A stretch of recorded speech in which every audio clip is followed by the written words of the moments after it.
Please state your name I'm Michael Kai. and what branch were you in? I was in the U.S. Marine Corps. And what rank did you obtain? I obtained the rank of sergeant. Okay. At what age did you enlist? I enlisted at the age of 19. Okay, and where did you go to boot camp at? I went to boot camp in San Diego, Marine Corps Recruit Depot. All right. Can you give me any kind of exciting stories or anything that just really comes to mind about your boot camp experience? Nothing except that it was a big culture shock. I grew up in a big Asian family. It was a very cultured family because I'm first generation or second generation here. My parents came here after the communism in Cambodia. And so I grew up with the Cambodian lifestyle, which is a lot more conservative and mature, or not mature, but conservative. And going into boot camp was the first time I actually left my parents and left my family. And it was just a big eye-opener for me for what was out there. Right, okay. Before you went into boot camp, did you get to pick your MOS, or your military occupation specialty, your job pretty much, or? More or less. It was more of a general of what field I wanted to get into, but it was an option because there was a bonus that came with it. So once I went through boot camp, once I went through MCT, then they actually assigned me a specific one. Okay. You mentioned MCT. What is this? MCT is Marine Combat Training. It's Okay. training after basic training. Okay, how long does that usually last for? Marine Combat Training is 1 month. 1 month long? And what kind of skills do you learn in MCT? MCT is pretty much just your combat skills, your weapons training, your field training, stuff that it goes in depth, more in depth on what you learned in basic training. Okay.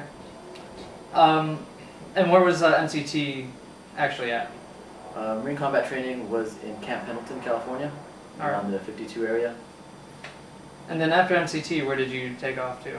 After that, I went to my A school, which is pretty much a trade school for what I was going to be doing in the Marine Corps. Since every Marine's a rifleman first, we learned our combat, and then we go into our actual trade. Mine specifically was communications. And where was that held at? That was held at 29 Palms, California. And how did you like 29 Palms, California? It's a big desert. There's not much out there. I think it's the biggest Marine Corps base. It is the biggest Marine Corps base. But there's nothing much there. It's mostly like test areas. Yeah, I can definitely agree with that.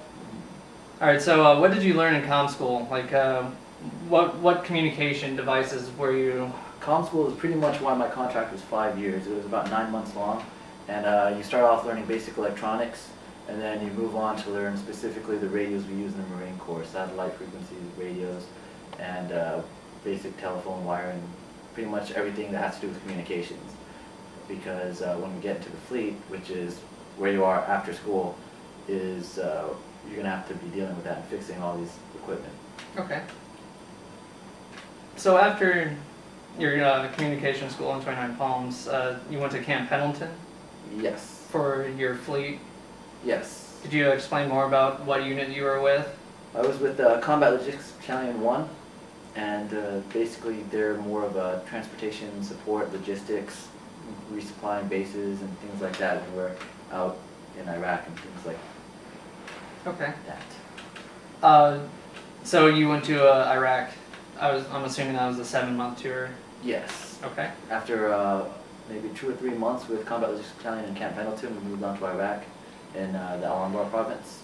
I was based at the air station in Al-Asad, and I actually didn't wind up doing my job that I originally slated to do. They augmented me to a security company. Okay. And what did you do with the security company? Security company was a company basically made to provide security for whatever needed security with the battalion. So in this case, we had combat engineers who would go out and fill up the holes that were made by improvised explosive devices. So we would escort them outside the base, called outside the wire, and make sure they got their job done. Or we also escorted wreckers and things like that for when other Humvees would get blown up or anything else that needed help. We were also a quick react force.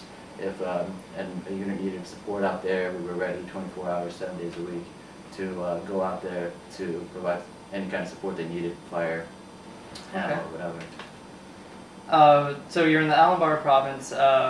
Where did you do anything else in that area besides your security convoy? Do you have any kind of like good stories about your experience in Iraq? A lot of growth was there. I mean, that's another big eye-opener. There's just like different phases of eye-openers for me in the Marine Corps. I mean, you get a first-hand look at poverty, and you see kind of a different world of how people could live. It makes you a little bit more grateful for where you were born and how you grew up, because of basically the difference in the area you were born in leads you to a different life, I guess, if that makes any sense. No, it does. So you gathered a lot of intangible aspects throughout the Marine Corps, and especially in Iraq. So tell me about embassy duty and what other type of training that was involved with it. Embassy duty is more of a hidden gem in the Marine Corps. Not many Marines know about it. It's a 3-year tour where you spend a year living in a different country to guard an embassy with a small detachment of Marines.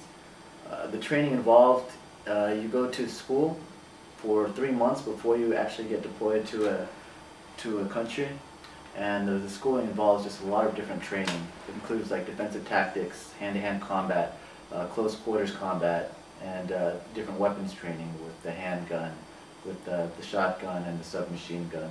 You also learn different skills such as room clearing, which is basically when there's an intruder or somebody who's in the embassy that's not supposed to be there. You learn how to work with a team to find the intruder and contain him. Okay, so you said it was 3 years long. Yes. And you have 3 different duty stations in essence. Yes. What 3 duty stations did you have? I went to Sarajevo, Bosnia, Madrid, Spain, and Havana, Cuba. Tell me about Bosnia. Bosnia was another country, another culture shock.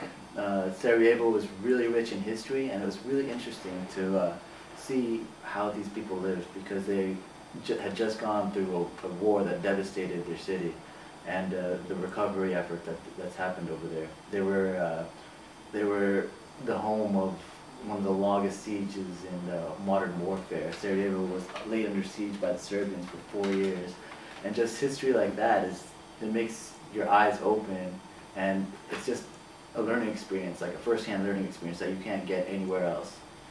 So, good experience in Sarajevo. So let's talk about your next duty station, which was a year long in Madrid, Spain. All right, I got posted to Madrid, Spain, because Sarajevo, Bosnia was classified as a hardship post, so it was more of a choice that I went to Madrid, and it was a beautiful country, another culture, more culture shock. And this was different because nobody really spoke English. In Bosnia, you could get by with English because they learned it as a second language.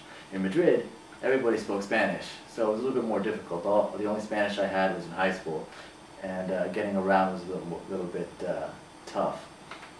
But definitely a great post to be at. The nightlife is crazy, and nothing gets started at night until about 2 in the morning, but it goes on all night until the wee hours. And then even during the day, Madrid is rich with history. You've got the Turks, the Ottoman era, and then you can just talk on and on about Madrid. All right, how about Havana, Cuba? Havana, Cuba. Havana, Cuba was classified as a DC post. It was a more different post than all the other posts in that it was a moderate threat. They weren't very friendly with Americans or America in general. It was really interesting just because of the fact that no Americans are really allowed to go there. And I was there, I got to see the city, got to see the people, meet the people. How did the Marine Corps change you physically and psychologically?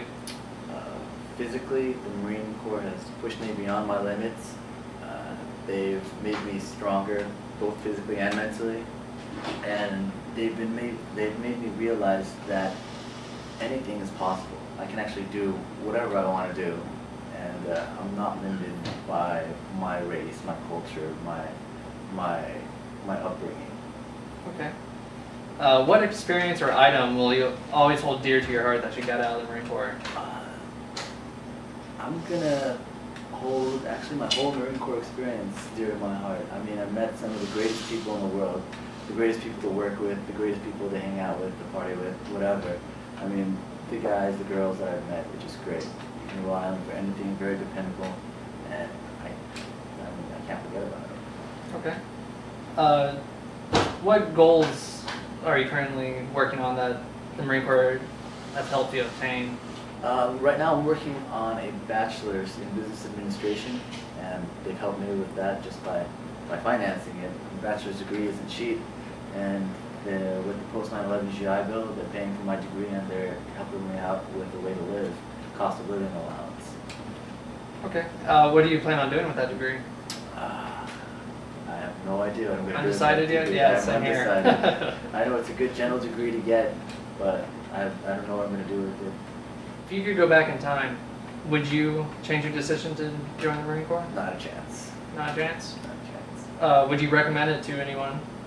I would recommend it to anybody, but it's known as the best for a reason. You know, it's not for anybody, but if you've got a strong mind and the willpower to do it, you can do it. Okay. And what advice do you have for anyone who's thinking about becoming a Marine? Always remember why you joined the Marine Corps, and don't lose faith in the Marine Corps. Don't lose faith in yourself. All right. Thank you, Michael. I'll conclude our interview. Thank you.